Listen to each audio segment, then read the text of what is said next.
think commitment is a much more inviting term.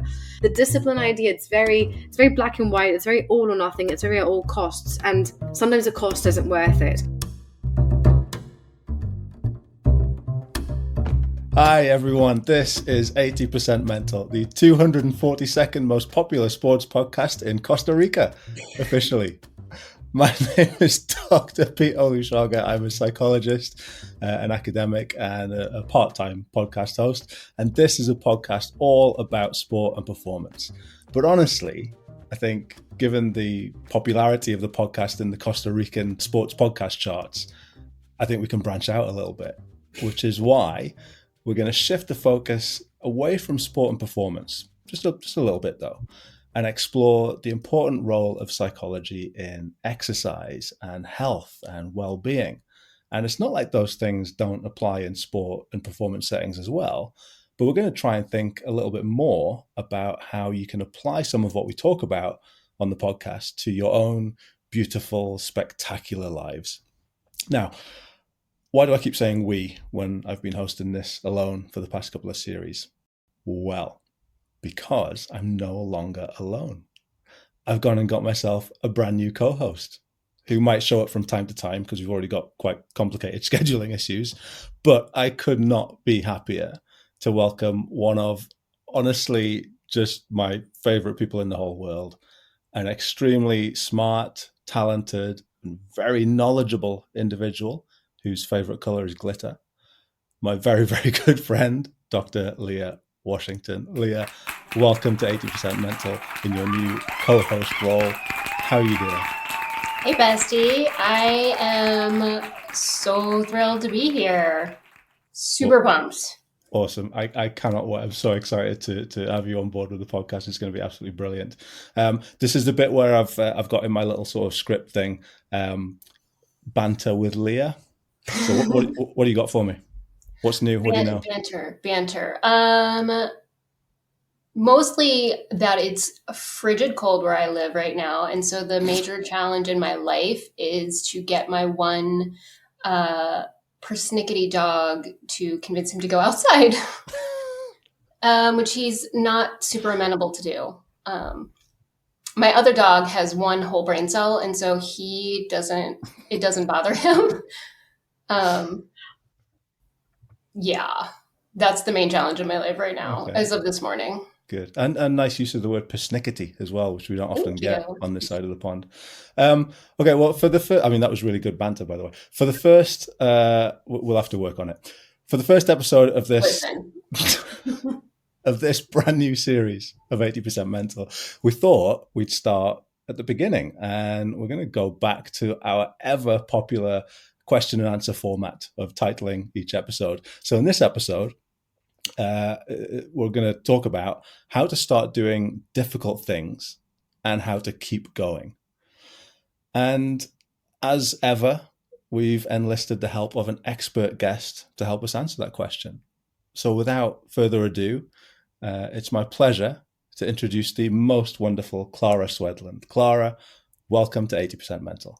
Thank you so much for having me. And I feel like I've got big boots to fill when you call me an expert like that. But it's super exciting to be here and to talk all things exercise psychology, getting started, and everything and anything in between, really. No, I can't wait. But why don't you sort of start off telling us a little bit about kind of who you are and what you do, and then we'll kind of get into the podcast proper. I'm a sport and exercise psychologist in training, and I'm training here in the UK through the British Psychological Society's independent training pathway. And I've been training for the last 3 and a bit years. I'm doing it part-time over 4 years. And at the same time, I've been working in the fitness industry for the last 7 years, which seems like a really long time now. But I've been in the industry for that time.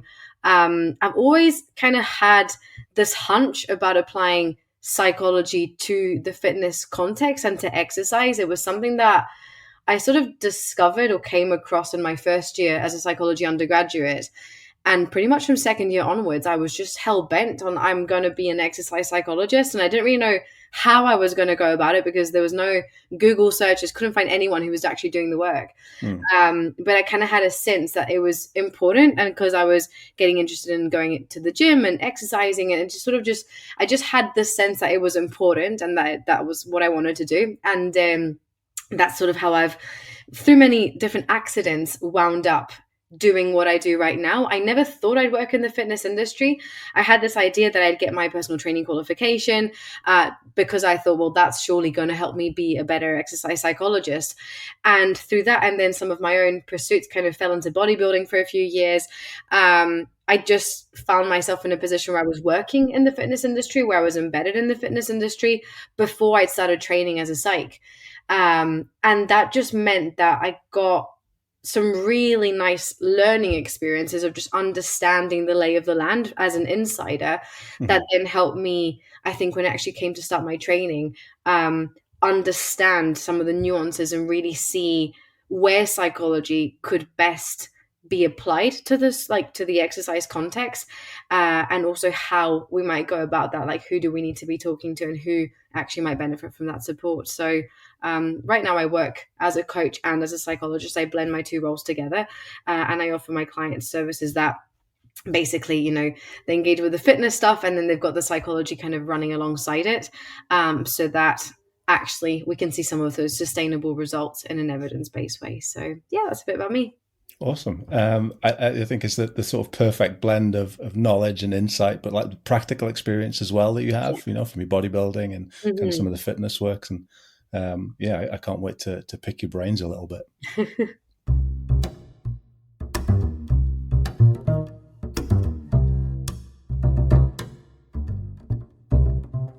Okay, so we'll kind of jump right in with the first question, because we want to talk a little bit about, like I said, getting started and keeping going, kind of, you know, the motivation behind doing difficult things. So, you know, why is it that we do find it so difficult to start doing difficult things, or even easy things, I suppose, for that matter? I think it's because any kind of change is just hard. As humans, we don't really like kind of disrupting the status quo, but at the same time, we have almost like a tendency to want to do something different. But actually engaging in that change process, it's really difficult. I don't think we often just, you know, recommend, I don't know, that to someone to read Atomic Habits and just develop new habits and just crack on with it, when actually changing at a fundamental level, it requires you to shift who you really are. It requires you to start thinking of yourself differently, of just doing things differently, and whether one comes before the other, whether you change internally and then change your behavior, whether you change your behavior and then that leads to internal changes. I think that both have to happen for that change to be sustainable, and it's actually quite scary. So asking someone to adopt a new habit, essentially we're asking them to come face to face with like whatever discomforts and perhaps distresses show up when they actually engage with that. And so when we're asking someone to change, when we even, despite wanting to change for ourselves, because of that shift in how you do things, how you go about life that is required, I think it presents a lot more hurdles than we maybe sort of anticipate. It's almost like we forget that we have to take ourselves to that end point. Like it's kind of, it's you on that journey too. And therefore you need to make sure that you're paying attention to how you're engaging in that process throughout. But it's just really hard.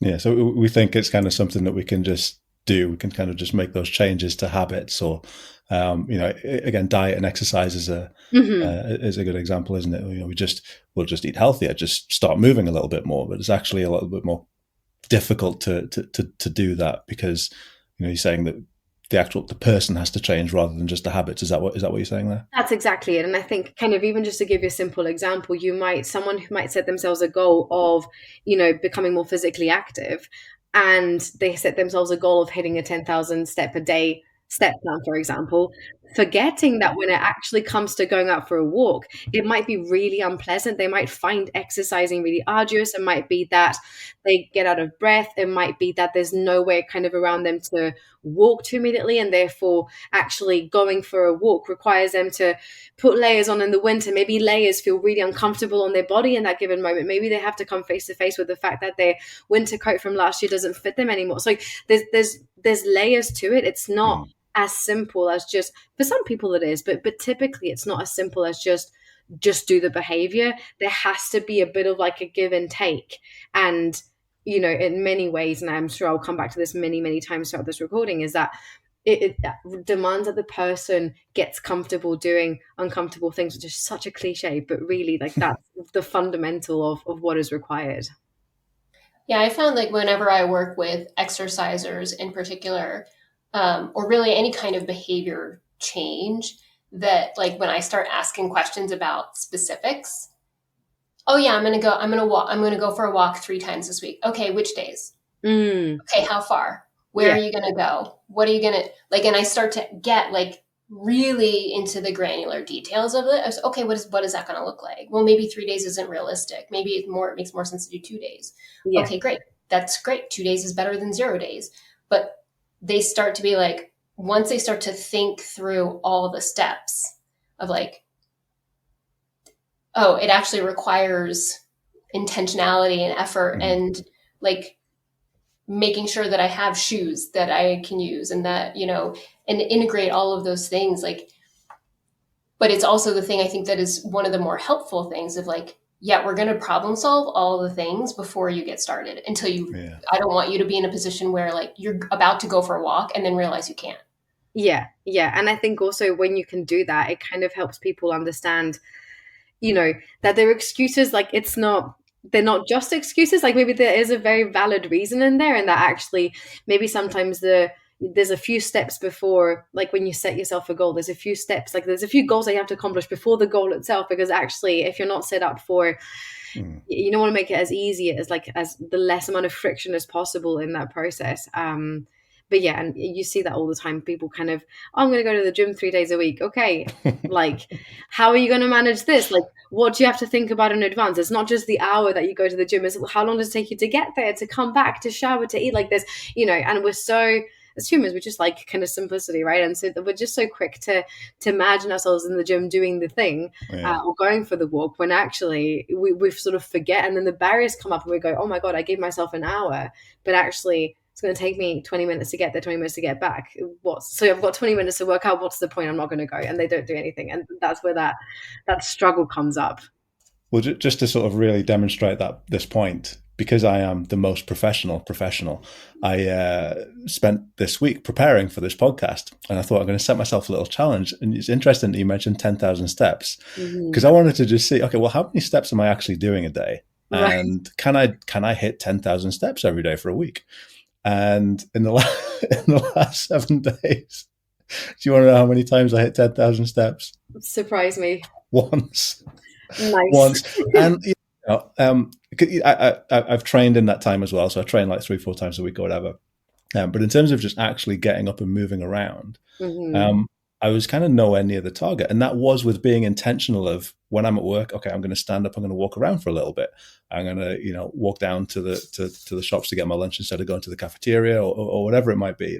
I've been trying to be intentional about it. And I've been kind of hitting maybe 5,000 or 6,000 steps on a good day. And it just kind of, I didn't realize not how difficult it is, but just how much intentionality and effort you have to put into hitting a goal that is kind of put out there as, just do 10,000 steps a day. Oh, you should do 10,000 steps a day. Do 10,000 steps.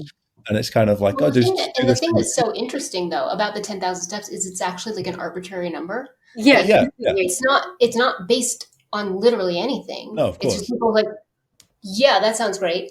And so we have this built in our head of like, it has to be 10,000. It's like, there's no evidence for 10,000 it's not there. It doesn't exist. It's a myth. And so like, it can be really easy for somebody to be like, I'm not hitting these 10,000 steps. I must be failing at steps. Exactly. Yeah. Yeah, And that's where that exactly. cycle begins, because they go, well, I'm a failure. I never succeed at this whole exercise and fitness thing.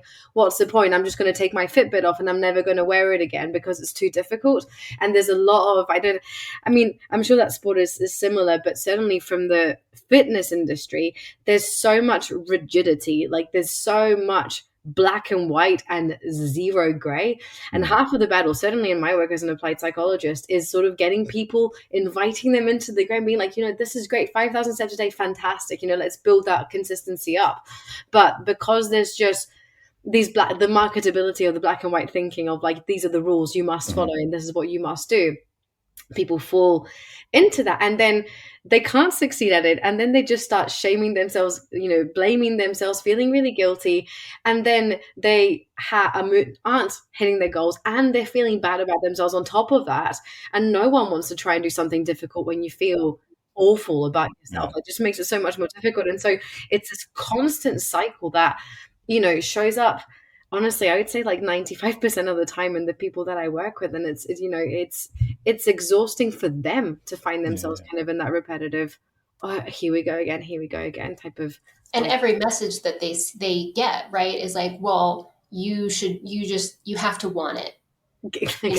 And I'm like, that's a whole other thing. Like, that's a whole other, like, everybody knows exercise and nutrition are important. Like, that's not a mystery we need to solve, right? Like and we think about like, oh, well, you didn't want it enough, or maybe you didn't have enough, you didn't know enough, or you didn't, whatever. Like, there's constantly, in addition to like physical barriers to getting out the door, we've created this environment that starts with barriers and starts with a perceived level of failure.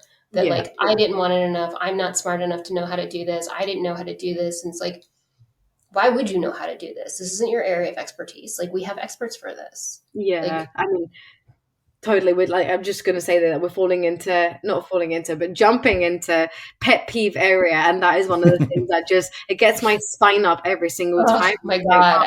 I want to like claw my eyeballs out. Literally, and just sort of throw my phone against the wall and just never open Instagram ever again. And then I go, okay, let's try and do the good work here. But it is, it's such a shame. It really, really is a shame. And again, as you said, people don't, if that's the messaging you've received your whole life, like how are you supposed to know any different, to do any different? And then, at the same time, as you said, right, it's not a lack of knowledge, it's not a lack of education. People know that smoking isn't good and people still smoke. Like it's clearly not about knowing what's good for you. And inherently, just if we sort of take that assumption and take it forward, it means that if we don't engage in the behaviors that we want to engage in, even if we know that we want to and that they're good for us, there must be something else that's kind of getting in the way. And that's where I guess the expertise of psychology can be really, really helpful, because it provides that understanding from a compassionate perspective, of course. So how do we do this then? So, getting started is difficult. It requires intentionality, effort, an appreciation of some of the barriers, an appreciation of perhaps the steps that we need to take in order to make those changes, rather than just kind of jumping in and trying to sort of get to the end product straight away. So how do we do that then? What are some of the steps to maybe effective goal setting in the first place? I think for me, well, this is again just my own bias. I work primarily with third wave cognitive therapies, which sort of are acceptance and commitment therapy and compassion focused therapy. I tend to default to acceptance and commitment therapy, so to ACT. And I think I love it so much because it starts with values, and it's all about what do you actually care about? Like, what is actually important to you? And when we think about goal setting for fitness context, like goal setting just full stop, it's sort of just understanding that if it's not motivated by a value, if you don't care for what you're doing, you're just never going to see it through. And actually, I don't think it's not so much about connecting it to the very obvious value of like health or whatever. It's actually, I think, going a little bit deeper and thinking, well, how does working towards this goal, how is that going to make a meaningful contribution to your life? How is it going to make a difference? There's a book written by Ross Harris, who's like kind of one of the goats in the ACT world, and sort of he talks about setting smart goals, but he just changes the M in the sort of SMART acronym to being motivated by goals, and then the A, to making sure that the goals are adaptive. So thinking about what value is motivating this goal? Why are you setting this goal in the first place? And then how does working towards this improve your life? Like, how does it actually make a difference? And what area of your life does it make a difference to? So you might want to get into, doing 10,000 steps a day, but it might be because that makes you feel healthier and fitter. And it might be that when you feel better about yourself, because it gives you that self-esteem boost, you feel like you can be a better parent, you feel like you can be more positive at work. And so then your general life happiness increases. But that was just off the back of hitting those steps. It's not, it's thinking a bit sort of bit more bird's eye view of why does this matter to you, and actually how is this tangibly going to make a difference to your life? And when you can start to connect with those things, it becomes a bit easier, I think, to see what you need to do. What are the behaviors that I need to engage in? And then if you're not engaging in the behaviors, then that provides some excellent opportunities for conversations and questions to go, okay, what is coming up that you're finding so difficult that you're willing to not pursue these things that are important to you? And you're turning away from it because whatever's kind of there is a bit too challenging for you right now. And that kind of, that opens up an exciting conversation, I think. I had a really interesting conversation with a woman who was, I was working with her because it was through this program for people who wanted to engage in behavior change for other healthy behaviors. And so for her, the thing that she was really focused on was improving her nutrition. And, but of course every discussion that we had and every suggestion that we would come up with, there was a reason why she couldn't do it. Right. And, oh, well, that's not going to work for this reason. And that's not going to, well, I can't do whatever. And I was like, okay. And finally, we were just kind of chit-chatting, and she was a master's student. She was getting her master's degree in architecture. And she was talking about how she was doing these long, architecture drafting sessions, in the lab at night, and how her only option was vending machine, Cheetos or whatever. Mm-hmm. And I, and I was thinking, I was so this is a woman whose education is really important to her, and so we started talking about what that meant for her. And I think she was the first person in her family to get a master's degree. And that was a source of pride. And I was it's really interesting because I think one of the things that I find, when I'm working really hard, when I'm thinking a lot, is that, when I get tired and I get hungry, my thought processes kind of go out the window. And I said, did you know that, the only source of energy that your brain uses is carbohydrates? Mm-hmm. And she looked at me like I had 4 heads. And I was she was what are you talking about? And I was yeah, so if you don't have basic carbohydrates and simple sugars, your brain can't function as well. Mm-hmm. And so when you're in the middle of the night and you're only eating garbage, you're actually not giving your brain the fuel and the tools, mm-hmm. To do what you need to do. And she was what? And it was and it wasn't until that moment that we connected, being an academically achieving person and really focusing on the value of brain function and how that nutrition is going to impact that nutrition became actually meaningful mm-hmm. to her. That's exactly it. That's such a lovely example. I've got a similar one from a client who kind of slightly different, but she really struggled because she felt like she had to exercise more.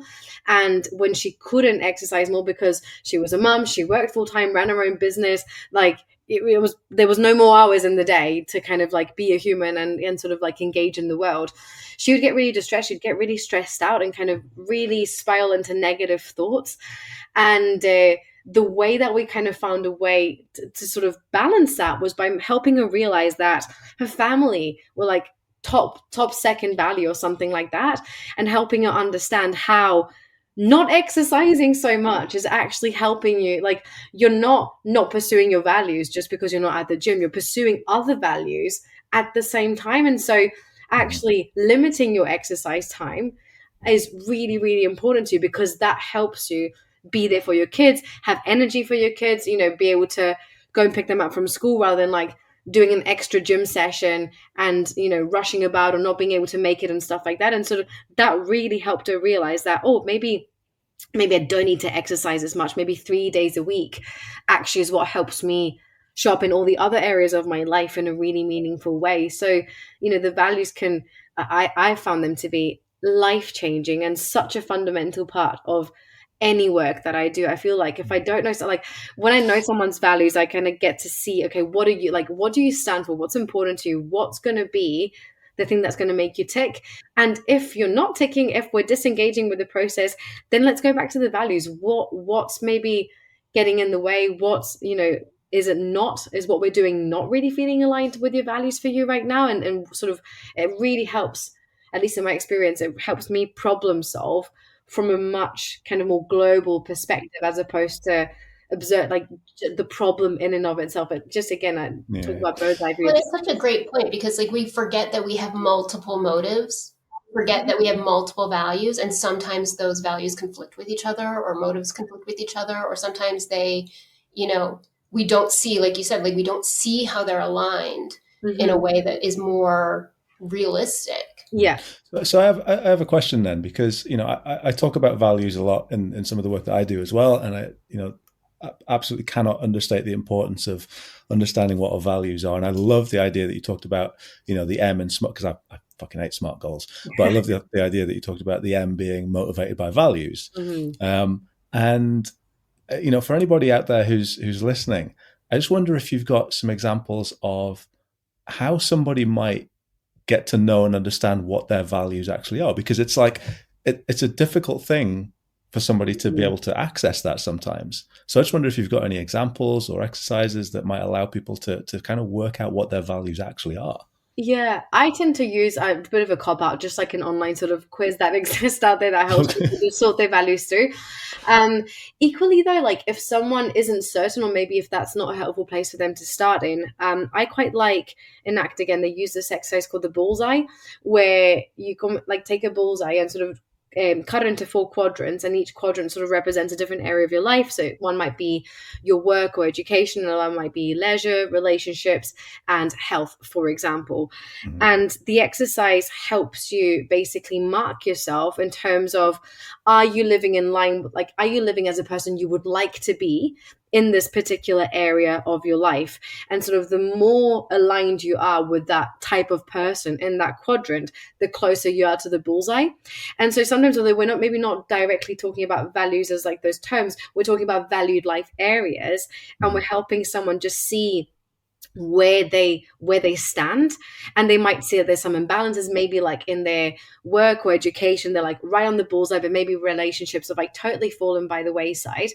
And in an exercise like that, you can really kind of help someone think about, okay, well, what would make a difference? Like if you had marked yourself one line further in, why would that be? What would you be doing differently? And again, it just helps us give a sense of where someone's at, a sense of what's important to them, because maybe they're like not living in line with their values in relationships, but they are with their work, and they're actually totally fine with that, and that's okay. And then we don't need to talk about relationships because it doesn't really matter too much to them or whatever. But it really helps us get a clear understanding of what are the behaviors that you want to see more of yourself doing. And again, that opens a conversation like, well, why is this important? Why are relationships so important to you? Maybe it's about communication, maybe it's about feeling safe with someone, maybe it's about something else. Another way of helping someone understand their values, if you're not using a value sort questionnaire or like value sort cards, is thinking about like the pain value connection. They always talk about how it's 2 sides of the same coin. So what's the thing that you find most distressing or most difficult? Probably paired with that is the thing that you care about the most. So for example, someone might find other people's judgments really, really hurtful. So that would probably indicate that they care about connection a lot. Kind of looking to what hurts and kind of what's the flip side of that. What does that indicate that you care about? But so what's important to you in different areas in terms of how you want to live your life, like how you want to actually carry out your exactly. Yeah. And I think that's where having that kind of bringing in the exercise, it really helps us not just think about exercise as a separate silo, but if these areas of your life are really important to you, how might committing to health and fitness help you be more like the person that you want to be in these areas of your life. Like how, if relationships are really important to you, if connection's really important to you, how might exercise help you? Or maybe exercise might give you a bit more confidence because it might help you with some weight loss. And maybe when you lose weight, you feel more confident, and maybe that makes you more likely to go out and socialize with your friends because you're not getting tangled up in thoughts about how they might judge you. And when you go and hang out with your friends, you feel like you're getting connected with them and you feel really good. And sort of that's how I like to think about it. It's almost like the exercise psychology is applied to sort of someone's life context. It's not like something separate. It almost like sits underneath, and we think about how can it contribute, as opposed to how do make it really complicated, like the separate thing over here that doesn't really connect in any shape or form to anything else that's relevant in our lives. I find that so common in my clients that exercise is a whole other thing and not a contributor to the rest of their life. Yeah. That, to your example, like I was working with an older woman and it was constantly like, I should exercise because my doctor tells me to, and I should exercise because I'm supposed to. And until we connected it to, if you exercise, it will be easier for you to get up and down off the floor so you can play with your grandchildren. Yeah. And then she was like, and I was like, or you can be active with your grandchildren. Like they don't see how, and I think this is, partially of just how it's framed in so many different ways in our culture, but that exercise is seen as this like other thing that we have to engage in rather than a thing that is deeply integrated into, like you said, into every aspect of our lives, our social relationships, our ability to be independent, our ability to feel good about ourselves and confident, and all of those things. Yeah. It's through everything. Yeah. And no one wants to do something that they have to do. I think most of us kind of at the expression of rules, we go like, do you know what I'm going to do? The absolute opposite, because I feel contrapped. It's like a rule, and I don't, and equally by that same token, when we feel like we have to do it and we don't, again, we feel shame, we feel guilt, we feel bad about ourselves. And then, we've got both of the things kind of weighing down on us, and it just makes us feel horrendous. But that's exactly that point. Like that's what I ask my clients a lot of the time is, well, what's the point? Like, why are you actually doing this? Why, really, what is the point of this? Because exercise is effortful. It's really difficult. Thinking about your health, especially when it's something new to you, it does require a lot of brain power. So what is the point? Why are you here? And it's an uncomfortable question to ask, because they could just turn around and tell me to go do one. But often it leads to some really nice conversations where they're like, oh, well, actually, no, this is important to me. And I'm like, tell me, let's kind of tap into that. What's there? And, how can we make this make sense to your life, rather than to any other rules, rather than what you think you should be doing, what blah, blah, blah. How can we make this make sense for you? And what does that actually look like in practice?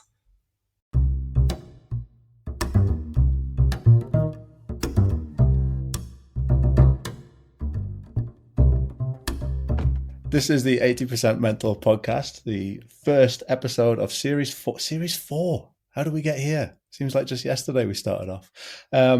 The first episode of Series 4 of the podcast, in which we're exploring psychology underpinning exercise, health, well-being, and how you can draw from psychological knowledge and theory and apply it to your own wonderful lives. I'm joined by Clara Swedlund and Dr. Leah Washington, my brand new co-host.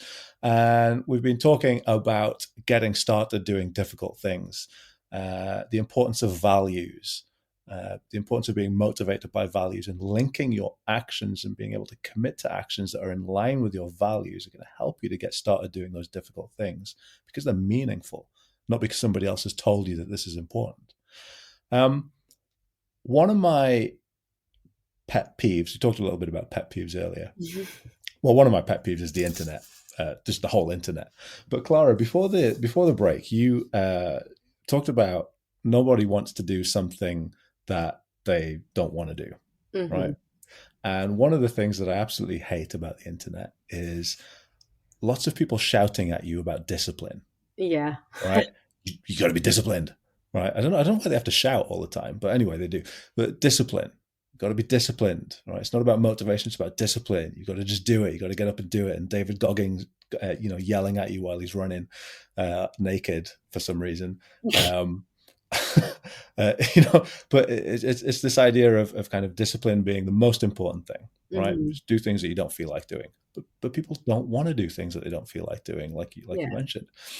The idea of discipline, and just the concept of discipline, might have some kind of negative connotations for quite a lot of people.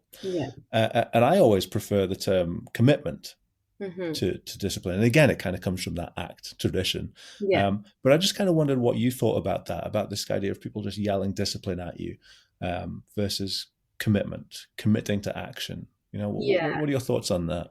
I mean, I completely agree. And again, whether that's through my ACT tradition, I think it's always made me cringe a little bit because it's not about discipline. It's and also discipline makes me think of being a naughty child in school and being disciplined by a teacher. And that's just irks me it just feels weird.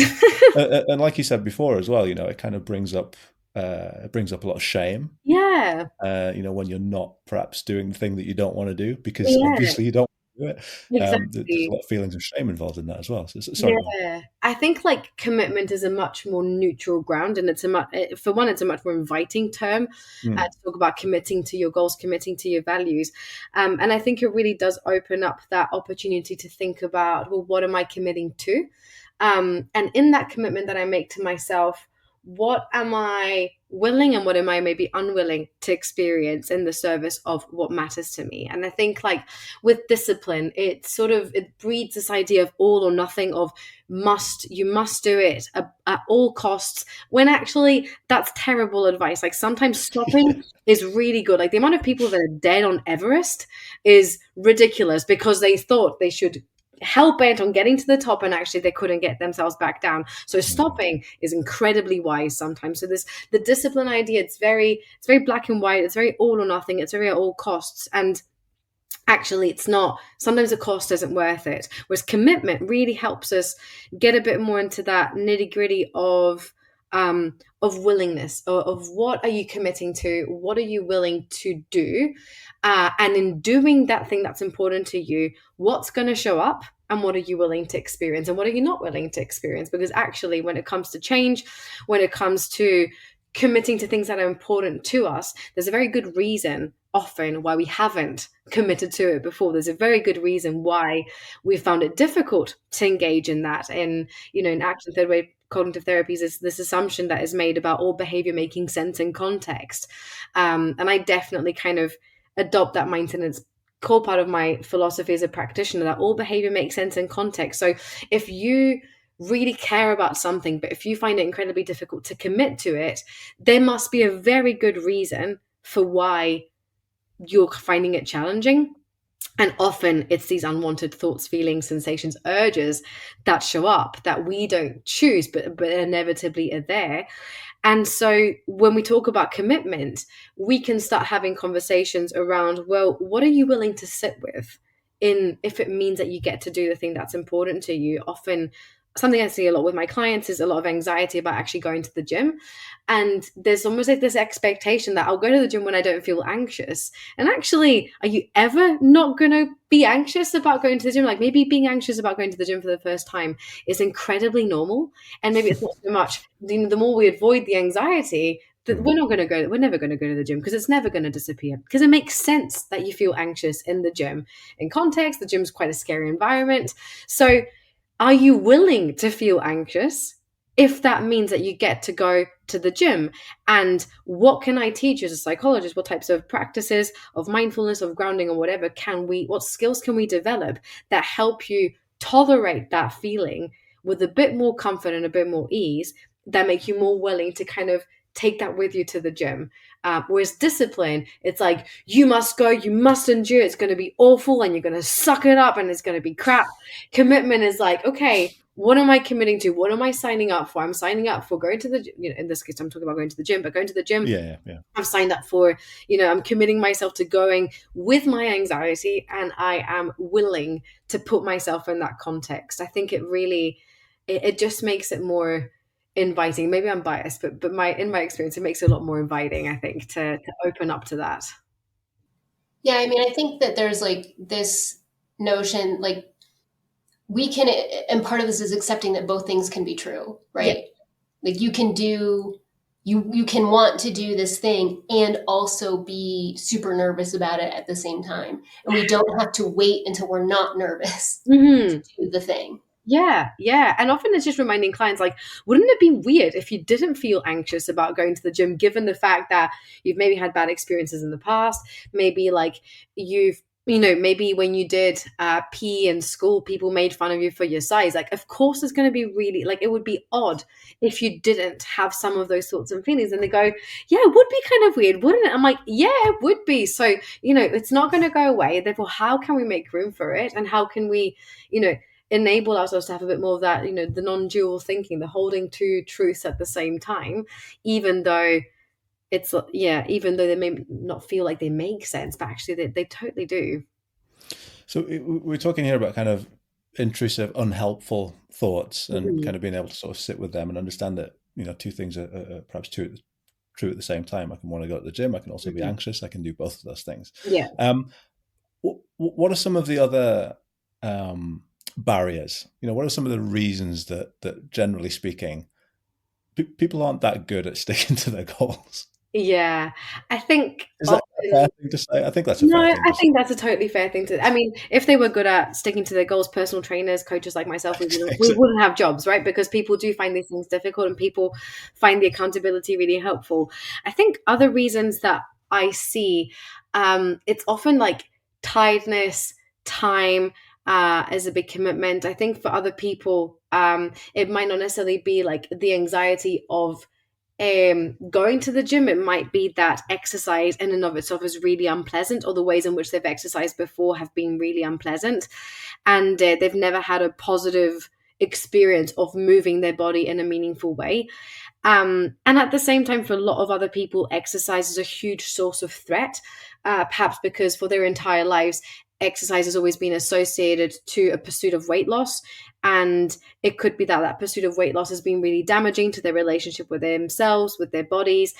Often, not always, but often there's a parent in there that has kind of like imposed that expectation on them for a really long time. And so the thought of exercise brings up this whole thing of like, and now I need to lose weight, and now I need to it's this all or nothing, and it's going to be this really hard and awful thing, and there must be something inherently wrong with me because I need to change the way that I am. So that can come up a lot. And I think that for a lot of people, more than we maybe kind of realize, it's a complicated thing. I think most people, if you ask them, why do you exercise? Just kind of want to lose a bit of weight. Or why do you want to exercise more? I just want to lose a bit of weight. There's always this attachment to weight loss. And actually that can be a really big source of stress and anxiety, this constant needing to sort of change and lose weight and change yourself, because you're not inherently, what it's saying is you're not good enough as you are. And therefore, I mean, it's unsurprising that it becomes off-putting. If every time I step into the gym, I'm then consumed by these thoughts of not good enough, must lose weight, will only be good enough when I look X, Y, and Z when I'm doing these things. It's a lot easier to just avoid it completely because it is so challenging, and it basically opens up the self-critic, and it comes up the cave, and it's just awful. And we wrap ourselves around this idea of like, I have to be this whole other person in order to engage in this behavior. Yeah. Right. It's like, I can't exercise because there's something fundamentally wrong with me. And it's like, I have to be this different person. I have to be this confident person, or I have to be this person who loves exercise, or I have to be this person who does. And it's like, you are who you are, and that's what you get. Like, a quote that I use a lot with both my exercisers and my athletes is from Arthur Ashe, right? And it's start where you are, use what you have, do what you can. It's like, there's no...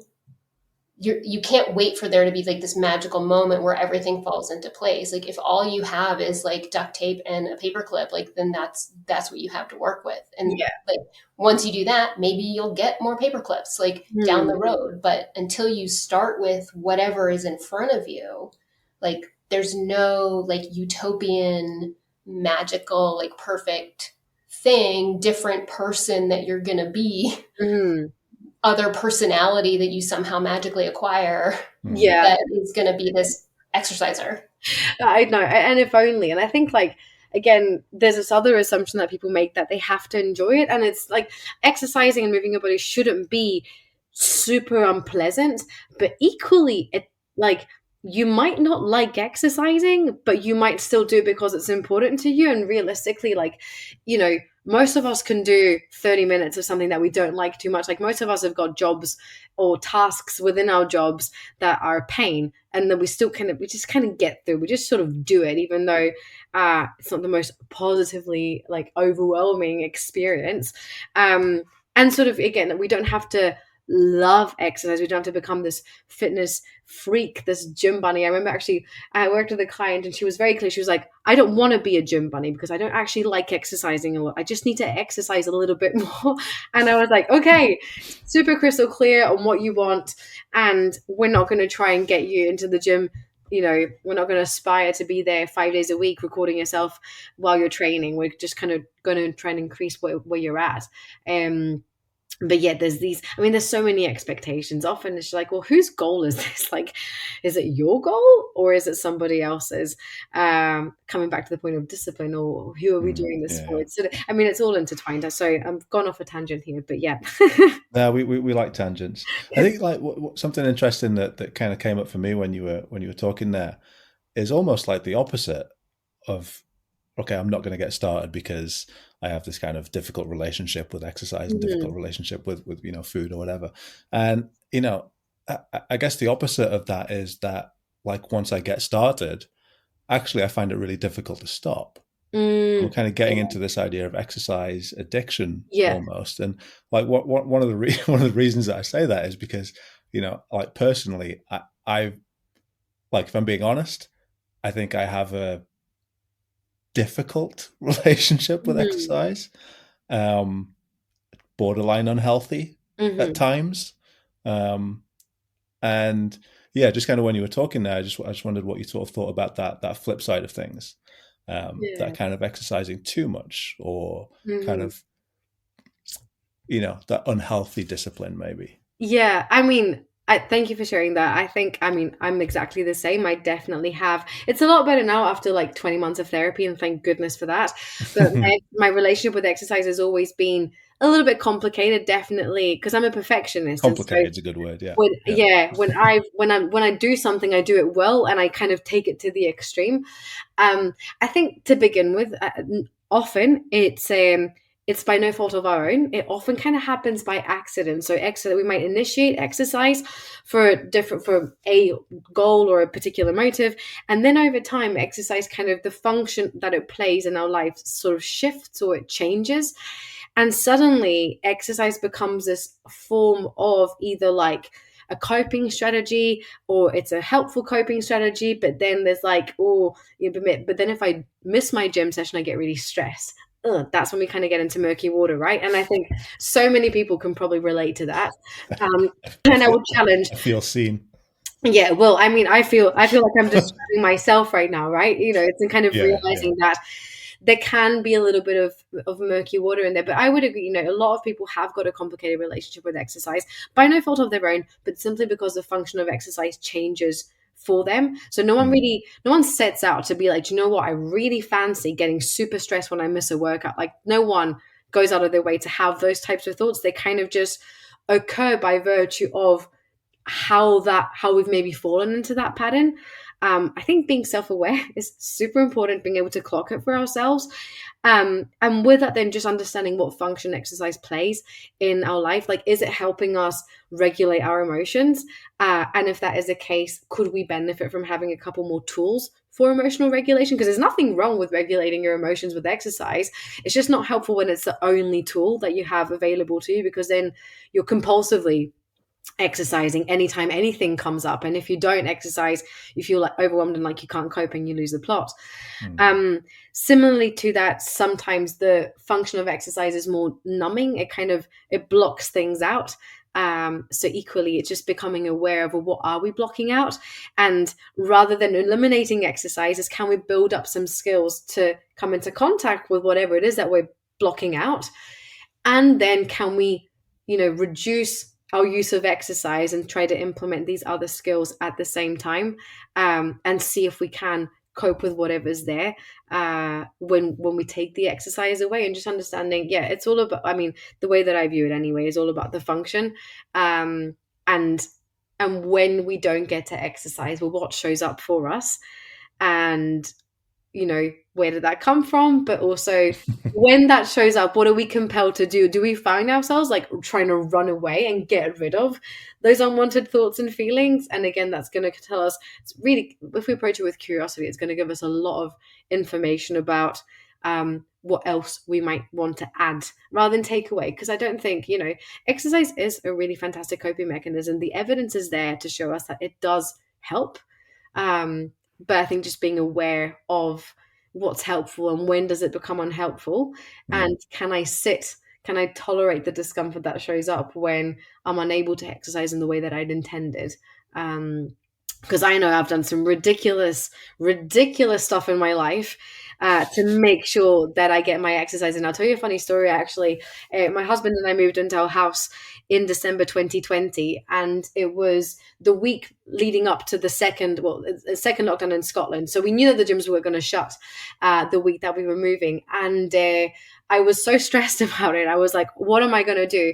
So the day that we were moving, I went to the gym first thing in the morning and I did heavy deadlifts, and I injured my back in my second set. No.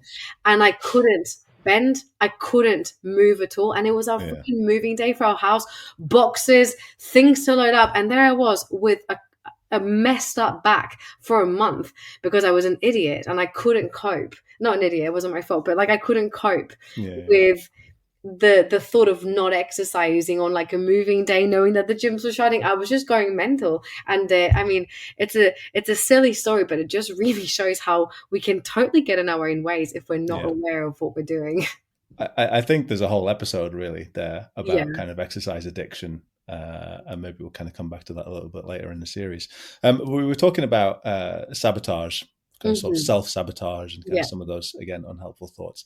I went to a talk by a guy, a colleague of mine, Dr. Dave Rogerson, and he was talking about weight loss and strategies for weight loss. And one of the things that he said, which will always stick with me, is this idea of spousal sabotage, which is where you're trying to eat healthy, get some exercise, make some changes, and your partner or friend or housemate or whoever it is that you sort of live with or is part of your life just keeps bringing crappy food into the house or keeps kind of trying to get you to go out to the pub or whatever it might be. But this idea of kind of other people sabotaging what you're doing, whether that's intentional or not. And I just love that idea. And I wondered, communicating our goals to people around us is obviously really important. So it's kind of a two-part question. How might we do that? And also, kind of on the flip side, how can we be supportive of other people who are trying to do that? How can we kind of be cognizant of other people's goals and other people trying to make changes in their lives? Yeah, I think the communication part is really important. We started off with a question of why is change so difficult?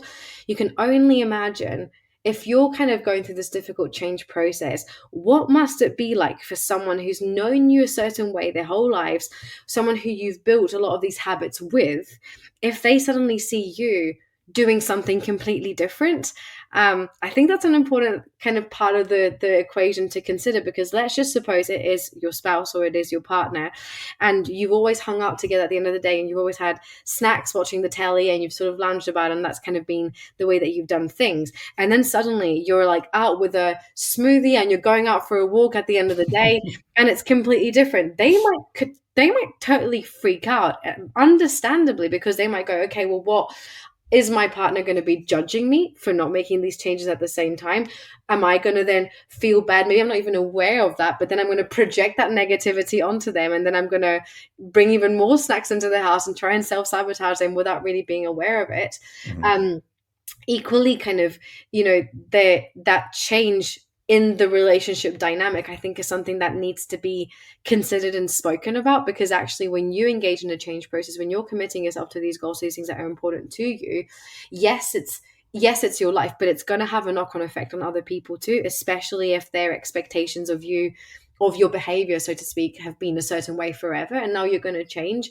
So having those difficult conversations is important. I just don't know if we are always immediately aware of that change having that knock-on effect. I mean, I certainly know from my experience, the first time I competed in a bodybuilding contest, the first time I was dieting for a bodybuilding show, I was in my own lane. I was smashing it. I was loving the process, totally locked in. And 6 weeks out from my competition, my, at the time, boyfriend, now husband, kind of sat me down and he was like, we need to have a talk. And I was like, a talk about what? He was like, you literally are so moody. You're so snappy. You barely talk to me. Like, we never see each other. And I was like, whoa, what the hell? I did not see that coming. I didn't realize.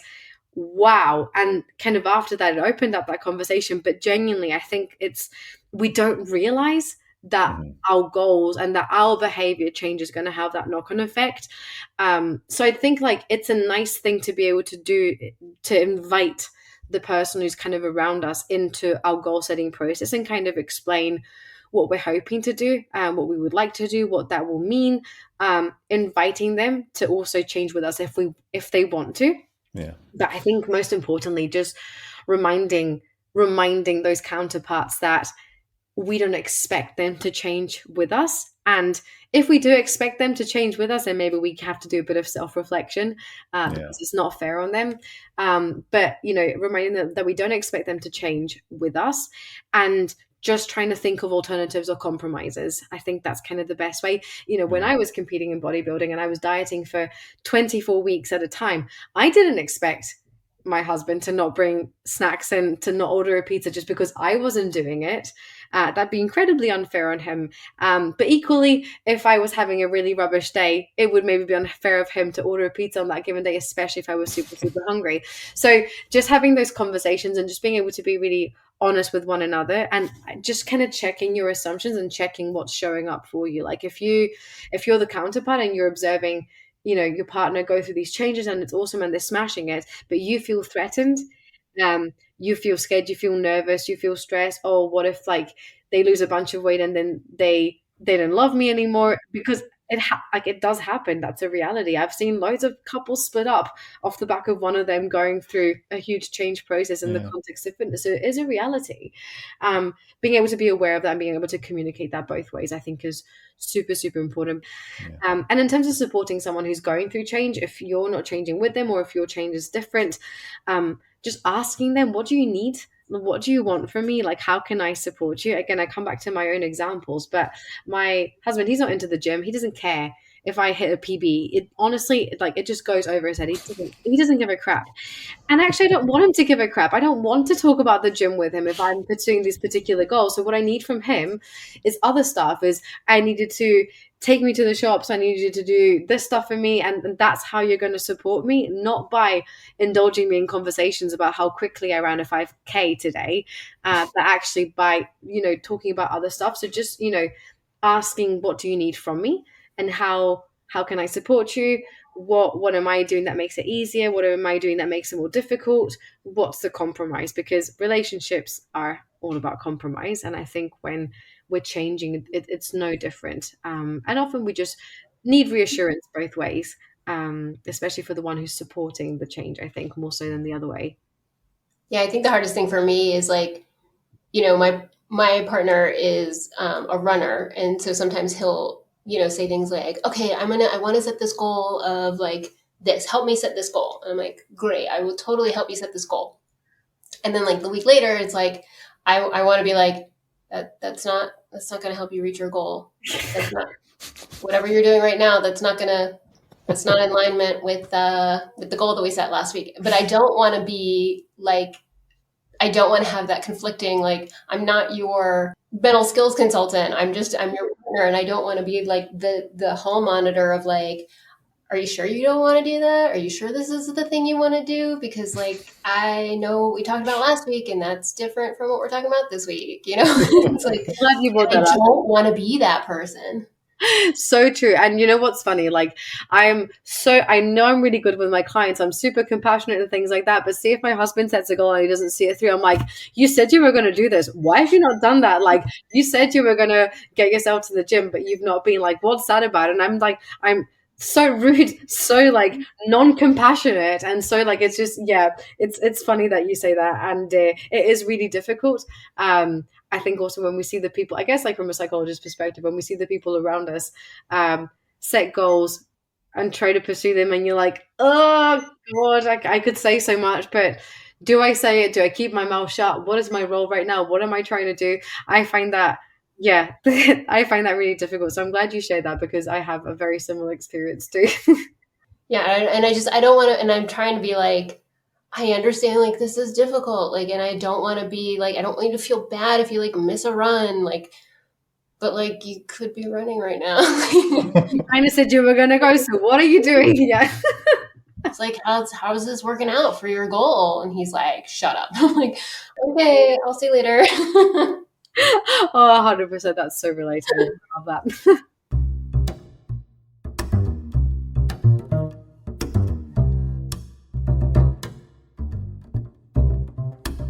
So this is the 80% Mental podcast, and I'm here with Clara Swedlund and Dr. Leah Washington, new co-host. How are you doing?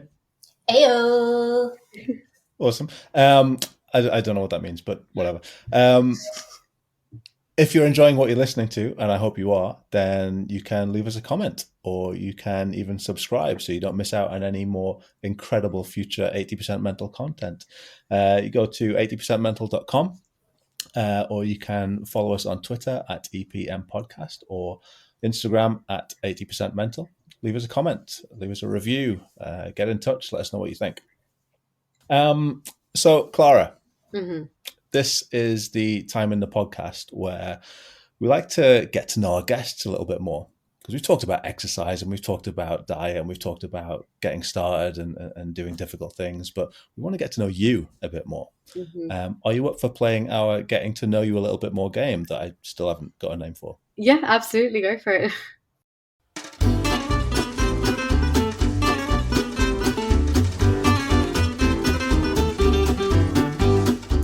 So what I've got is I've got 4 different categories. And we've got 4 different sets of questions. So we've got deep and meaningful, have you ever, either or the last time. And it's fully automated now. So I've dispensed with the cheap envelopes with bits of paper in them. So I'm going to ask you to choose a number between 1 and 4, and it will bring up a category of question. Okay, I'm going to go with 3. 3, okay. And what we've got is we've got either or. Okay. Or either or, depending on where you're from and how you pronounce it. And Leah, you can obviously join in with this as well. Thanks. Quick fire-ish. So we'll start with an easy one. Okay, pancakes or waffles? Pancakes. Oh, really? Yeah. Hands down, no question. Yeah. So that's the wrong answer. Sunset or sunrise? Ooh. Sunset. Oh, I don't know. I'm going to say sunset because you're usually a bit more alert and awake to be able to appreciate it. And then it's usually campfire vibes and it's a lot more chilled. So yeah, sunset. Yeah. The only time I'm seeing a sunrise is if I am still awake. Exactly that. And I haven't done that for a long time, but I used to really like that. You know, all night. Sunset 100% of the time. Yeah. But since having a kid, my body clock has just shifted, so I'm awake like early. Yeah. So I get to see the sunrise. I don't really generally get to see the sunset. Okay, arrive early or fashionably late? Arrive early all the time. Fashionably late. And I call it fashionably because I'm the one doing it. Night out with friends or night in with the television? It depends.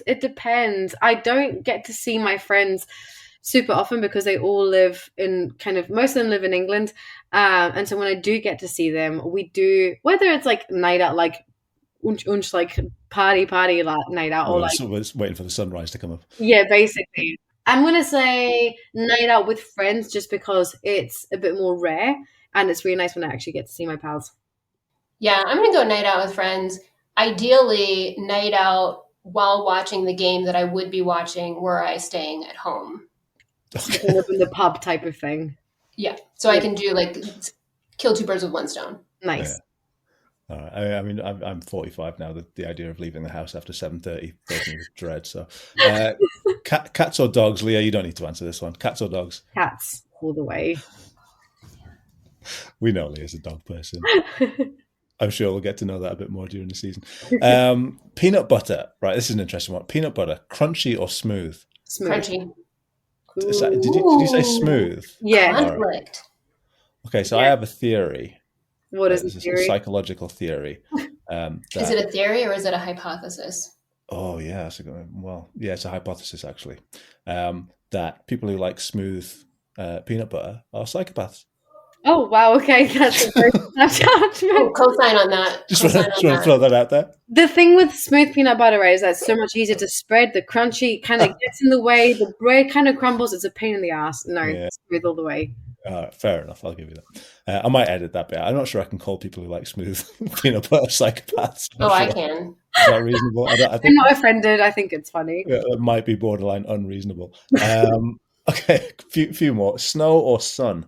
Sun. Sun. So, Always. okay. Yeah. Right. Controversial. Cups in the cupboard, right side up or upside down? Right side up. Upside down. What? Upside down. You don't get dust in them. Yeah, I'm with Clara on this one. You have to kind of Right. it's easy to stack them. I would never even contemplate having mugs and cups No, down. me What? either. Then it gets like all the stuff falls in them. What stuff? What are you about? It's What like stuff have you got in dirt, your cupboard? ambient stuff. I'll drink the stuff. I don't Yeah, care. you want to sort out the stuff in your cupboards, mate. Listen. That's what you want to do. All right, last one then. Would you rather be? Oh, sorry, it's either or, isn't it? Read people's minds or pause time whenever you like. Pause time. Yeah, I don't want to know what's Yeah. happening in the interior lives of people. Literally, I would be friends with no one. No. There's no way. I think it would drive me balmy. There's no chance. Okay, so Yeah, I feel there's no way. I'd be like, can you stop? Please just shut up. so. I feel like this is an answer because you don't want to read people's minds, not because you do want to be able to pause time. Am I reading that right? It would be nice to be able to pause time sometimes, just to be able to take a breather, compose myself, especially if I'm stressed and a bit overwhelmed, and I just need like a few more minutes. That would be quite nice. I could pause time, and then I could be fashionably on time instead of fashionably late. Yeah. I That like the would fact be. that you guys are both kind of fairly benevolent. You kind of take a little bit of a break, and Leah, you'd make sure you're on time for other people. I just mess with people. I'd just move stuff around on the desk and be like a ghost. Yeah, just do irritating stuff. Well, here's the other part of this, though. If I can read other people's minds, can they read mine? Or is this like a singular? Oh no, power this is just I have? this is your power. Do they know that I can do this? No. Ooh, that might change my answer. I mean, I'm just making. Are you thinking too much about this? I'm just making this up. I don't know. I think I'm still going to stick with pause time. Okay. But I think that's a you good know. Yeah. All right. Well, thank you very much, Clara, for playing our getting to know you game. I feel like I've got to know you a little bit better. Fantastic. I'm glad that you feel that way.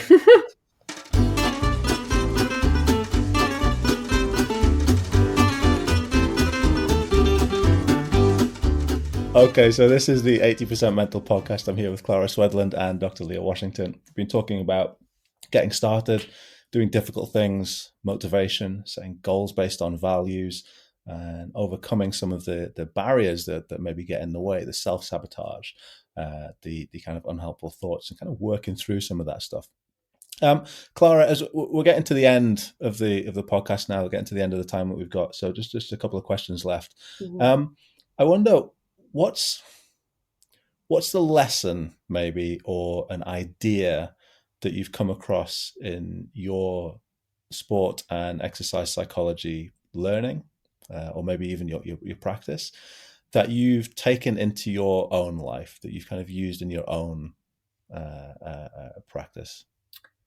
I think when I was reflecting on that question, I think it comes back to this whole idea that all behavior makes sense in context. I learned that. So I've done like ACT and CFT training for for psychologists, and then I've sort of applied it to sport and exercise, and that was kind of one of those things that just it really, really struck a chord. And like I said, it's part of my sort of core beliefs, my philosophy as a practitioner, because it really just helped me take a much more compassionate lens towards myself. I think when we can approach the world with the assumption that all behavior makes sense in context, it really helps us understand that the things that we do, even the things that seem senseless on the surface or that don't make sense, like self-sabotage, for example, it helps us see that actually the behavior has a function. And often the function is to protect us from experiencing distressing or negative or unpleasant emotions and thoughts or feelings or urges or whatever they are. Mm-hmm. And kind of being able to lean into that thought has helped me become a lot more compassionate towards myself. Because as a perfectionist, I have a savage self-critic. They're a lot quieter these days, thank goodness for that. Again, thank therapy. But I've grown up my entire life kind of never feeling good enough for no other reason than just kind of having always been good at things, just as I was just sort of good at shit as a kid. And then you sort of, this expectation just develops and you're like, oh my God, I have to be perfect. And my parents are classical musicians, so maybe that has contributed to that. But regardless, kind of understanding that my behavior makes sense in context really helped me take that step back and go, okay, why am I doing this then? And what's driving this behavior? It's not me, or it's not things that I've chosen for myself. It's just things that I find difficult. And I think just taking that approach to myself, to kind of my circle and my environment, and then kind of in the work that I do, I think it's really helped me find a way of working that is very compassionate, that's very congruent with kind of how, like, my core values, my core beliefs. And it's helped me in my applied practice too immensely. You know, my clients start quoting, oh, I know that all behavior makes sense in context, but actually helping them realize that their behavior also makes sense in context helps them become more compassionate towards themselves, helps me have like a line of questioning and like a line of guiding the work that I do. But yeah, for me, it's just sort of that compassionate self-understanding that even when I do things that on the surface don't make sense, or that I don't want to be doing, or that are getting in the way, that there must be something that's driving that. And it's helped me be more curious towards it and develop that understanding, and, you know, just be generally a lot more happy and fulfilled, I think. No, that's awesome. If there's one thing, because we've covered quite a lot of stuff today, if there's one thing that you would say to somebody who's thinking about starting something, making a change in their life, whether it's diet or exercise or anything else. Yeah. What's kind of one thing that you would give that person to kind of go away with?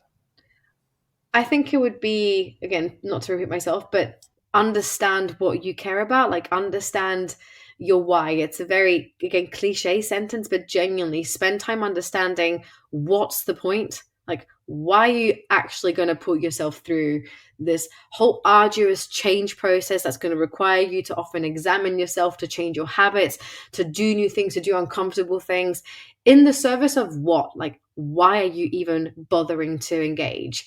And spend time trying to understand really what that is. Spend time trying to understand how change might positively contribute to your life, and kind of what areas of your life it's going to make a difference to. Like, how is it actually going to help you be more like the person that you want to be? Not from necessarily like a fitness and health perspective, but how might that in the background help you be just more fulfilled, like actually live a meaningful life that is worth living? And it sounds super philosophical and deep, but genuinely, like, what is, like, if that's not the point, then what is the point? We need more of that. We need more of that on the internet, you know, because it's such a nicer message that I can buy into. And it's such a sort of antithesis to being yelled at by a man in a tight t-shirt to Totally. get up at 4 o'clock in the morning because of discipline. Like, Honestly. I know. And often this is the thing, people think that if they take that approach, then it's going to make them lazy, but actually it's the complete opposite. It really invites us in to do the thing and to actually commit to what we can commit to and actually stick to it, which makes a difference. Clara, it's been absolutely fantastic chatting to you as we come to the end of our first episode of Series 4. You've been a wonderful guest, and I've really enjoyed talking to you. I can't let you go though without asking you to talk a little bit about the exercise. Yeah, Talk to me about that. Yeah, so the exercise is my business, as you said. I came up with a name in the shower when I was in the middle of my master's course, just trying to think of a brainstorm a name that kind of captures what I do. And for me, the business, it's all about kind of providing that service to clients where they can access both the fitness coaching as well as the applied exercise psychology support, all under the same roof. And that's basically what I pride myself in. I sort of work kind of with the 3 pillars of, improving your relationship with exercise, improving your relationship with food, and improving your relationship with yourself. And that's really the 3 cornerstones that it's built upon. Within like the business, of course, I've got like the branch where I do just work like one-to-one with athletes or with exercise psychology clients. But I think the thing that it's based on is exactly what I've been talking about today, is on how can we build more self-acceptance, more self-compassion, and how does doing that help us perform better, whether that is in a sporting context, whether that is a fitness, physical activity context. But the thing that I do, I think, best is bringing the 2 together, just bridging that gap, particularly for people who found themselves in the cycles of stop starting, and who basically blame themselves and think that they're unfixable. That's where I'm very, very good at helping people. Some people don't need to work with me, and that's great because they don't need, working with a PT would be more than enough. But I'm always like the person, like I can catch you with the net underneath if you fall off this proverbial bandwagon all the time. And I'm really good at helping people kind of get back onto it in a meaningful and sustainable way. Brilliant. And where can people find you if they want to get in touch? The best place is probably start with my website. It's just theexercise.com, or my Instagram, which is Clara_theexercise. I'm also on Twitter, but it's more like academics. The nerds hang out on Twitter, so I don't really like thought about my business there. But it's at CE Swedlund, so it's just kind of my name there. But yeah, website's probably the best place to start, I'd say. Cool. All right. Well, I'll put links to all of those things in the episode description. So if you want to get in touch with Clara or follow her on social media, just head to the episode description and click away. If you do want to follow somebody on Instagram, though, I would genuinely recommend that you do give Clara a follow. Her Instagram is brilliant, and like I say, it's just such a sort of different way of looking at things than your typical fitness influencer who will just yell and scream at you. It's all the things that we've been talking about in today's episode, but it's one of those Instagram accounts that is very knowledgeable but also very clear in the way that it's presented. So just kudos to you for your social media presence. I appreciate that. Thank you so much. Yeah, I mean, I'll second that. I think it's a really nice change from like the generic Fitspiration kind of things that you see on Instagram where it's like cliched and it's more about like the outcome and the appearance and the vibes, or whatever, instead of like, really understanding our own behaviors and why do we engage in them the way that we do. And if we want to have different behaviors, then we have to engage in those behaviors in different ways. And that doesn't mean that you're broken, and it doesn't mean that there's something wrong with you. And it doesn't mean that you don't have, that you're starting from zero either, that there are, that you have a lot of, no matter where you are, you have some sort of characteristic or strength or resiliency that you can build on. Absolutely. Nothing more to add to that. That's bang on. Well, Clara, thank you so much for taking time out to come on the podcast. It's been an absolute pleasure having you. I hope you've enjoyed it. Thank you so much. It's been absolutely epic. So cheers for that. And co-host Leah, how have you enjoyed your first episode? Love it. Can't wait to come back. You out there in listener land, I hope you've enjoyed what you've been listening to as well. Especially in Costa Rica. especially in Costa Rica. Yeah, shout out Costa Ricans. If you've been hearing some random beeping during the episode, it's because my daughter, who's gone to bed, has a Tamagotchi off of the 80s or 90s, and she's left it downstairs. So I've been trying to record the podcast whilst also feeding a Tamagotchi. We love a multitask. I don't know if the beeping has come through, but if it has, that's what it is. Anyway, I hope you've enjoyed this episode. Don't forget to give us a follow on social media at EPM Podcast on Twitter, at 80%Mental on Instagram, or go to the website 80percentmental.com to subscribe and listen to all our other fantastic episodes from the first 3 series. Get in touch, leave us a message, leave us a review, and I'll see you. We will see you next time. Well, we won't see you though, will we? It's a podcast.